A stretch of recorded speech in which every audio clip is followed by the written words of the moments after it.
egunon guztioi, eta ongi etorriak.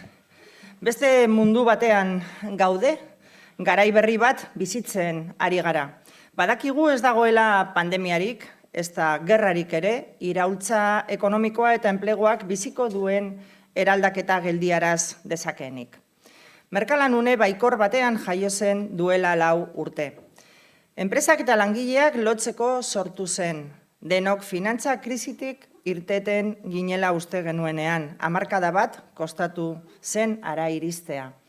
4 hilabete geroago mundua gelditu egin zen, eta itxaron egin behar izan zen topaketa hauek berreskuratzeko. 2 urteko parentesi horrek gu berrasmatzeko balio izan zuen, lanbide berrasmatzeko, enplegu politikak baita ere berrasmatzeko eta azoka hau berrasmatzeko. Oinarria ez da jada baikortasuna, oinarria konfiantza da. Arrazoi asko ditugulako konfiantza izateko. Arrakastaz gainditu ditugu mehatxurik handienak, orain erronka da enpresek pertsonak bilatzen dituztela eta pertsonek bidezko soldata bat irabasteko eta ibilbide profesionala garatzeko enpresak bilatzen dituztela. Merkalan da aurkitzeko lekua. Aldatzen ari den mundu batean aurrean aldatzea erabaki dugun zerbitzu publiko baten erakus leihoa da. Inor pertsonarik edo enpresarik egon ez dadin iristen jarraituko diguten aukeratik kanpo gera ez dadin.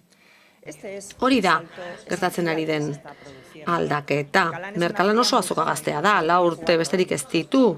Denbora tarte labur horretan, lanaren eta enpleguaren historian, irudika genitzaken aldaketarik erradikalenak, azkarrenak eta disruptiboenak gertatu dira. Telelana, esperimentu bat izateari utzi eta eremu askotan txertatu da. Adimen artifizialak espazio bat hartzen du eta beste askotan kezka sortzen du. Enpresa askok ez dituzte aurkitzen behar dituzten profilak eta langile askok ez dakite sortzen diren lanpostu horiek nola eskuratu.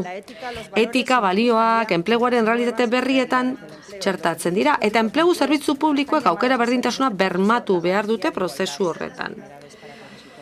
Hori da, hain zuzen ere, lanbide bizitzen ari den modernizazio eta eraldaketa sakonaren azalpena. Eraldaketa hori ezinbestekoa zen, baina konplexurik gabe egin behar zitzaion aurre.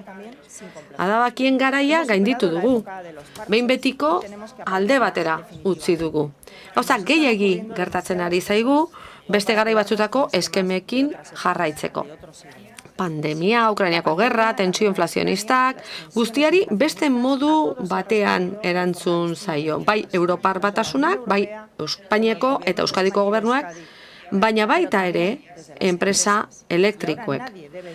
Eta orain, inork ez du desbiratu behar eraldaketa sakoneko prozesu horretatik.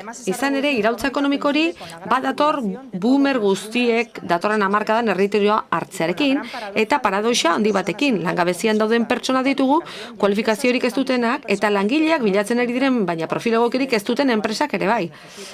Hala, berrikuntzak edo inertziek etorkizuna oztopatuko dute.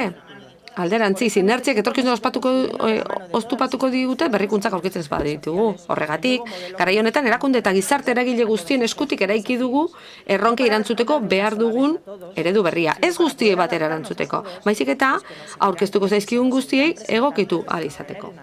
Eredu berri hori legebiltzarrean dago orain. Sentsibilitate politiko guztiak barne hartzeko. Hala erabakitzen badute. Euskadik izango duen lehen enplegu legea da. Eta funtsezkoa da gauza askorengatik. Jarduketa guztiak antolatzen ditugulako, eraginkorragoak izateko. Pertsona orok orientazio eta aktibazio plan pertsonizatua izateko eskadaiteken eskubidea aitortuko dugulako. Lanbideren zerbitzu publikoaren eredua itxiko duelako. Eta hori ez da egun bakar batean egingo. Eta ez legea erabilita soilik. 2 urte daramatzagu, hobekuntza eta aldaketa plana prestatzen. Eta hori egiten ari gara edozein zerbitzu publiko eraldatzeko duen zailtasunetik, bai eta enplegurik ez dutenek erabiltzen duten zerbitzua izateko erakusleiotik, eta gure errenta bermatua aldi berean kudeatzeko gai izateko dugun gaitasunetik. Ontzi handi hori biratzen ari gara. Pertsiana egun bakar batean jaitsi gabe, 1000 langileen implikazioarekin, ez dadin izan laguntza kudeatzeko erakunde soil bat, lan aktibaziozko agente aktibo bat izateko baizik. baizik. Lan duina izateko eskubidea bermatzeko langile espezializatuak. Berriz ere, nire eskerron adierazi nahi dut alegin honengatik. Herritarrekiko konpromisoaren erakusgarri baita. Papera birdifenitzen ari garelako, ahalik eta lasterren sartzen ari gara, heltzen ari zaizkigun aldaketa teknologiko guztiak. Dagoeneko lortu dugu administrazio guztiekin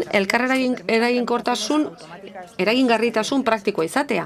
Espedienten izapidetza automatikoak albidetzeko, komunikazio elektronikoko elementuak txertatzeko, erabiltzailei ziurtagiri digitalak emateko, eta hori guztia gauzak simplifikatzera bideratuta dago. Ez bakarrik zerbitzua erabiltzen dutenentzat, baita lanbiden lan egiten dutenen lanerako ere, pertsonei eta enpresei arreta zuzena ematen hobeto jardun dezaten.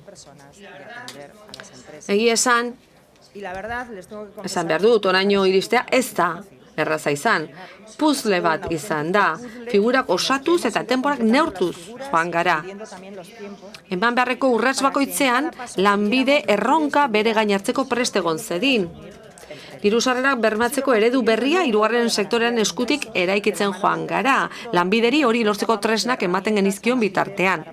Eta enplegu eredu berria eraikitzen joan gara, azken 3 kongresuetan eta elkarrizketa sozialerako mahaiarekin batera. Mahai horrek legebiltzarrean amaitu beharko du bere ibilbidea, baina esan bezala egun bakar bat ezpertxean jaitsi gabe egin dugu hori guztia. Eta hori bai dela garrantzitsua, gogoratu beharrekoa.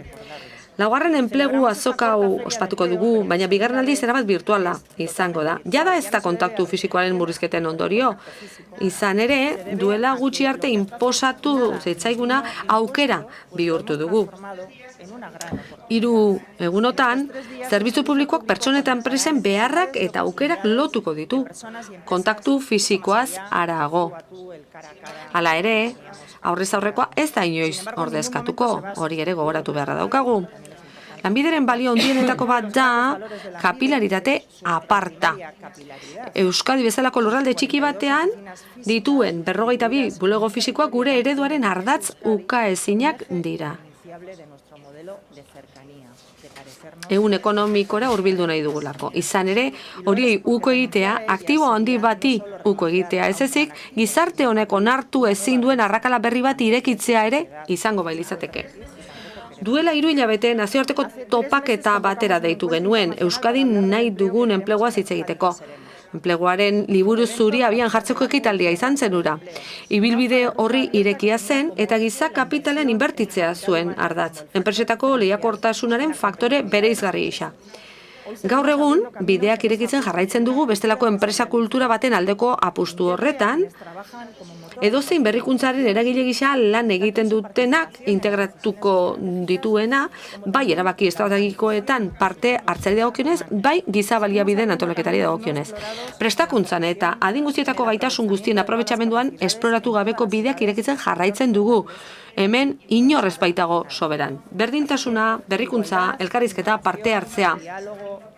Lanaren errealitate berri horretan txertatzen diren balioak dira, jardunaldi honetan aipatuko direnak, baina batez ere, enpresetan integratu beharko diren balioak dira, luze gabe.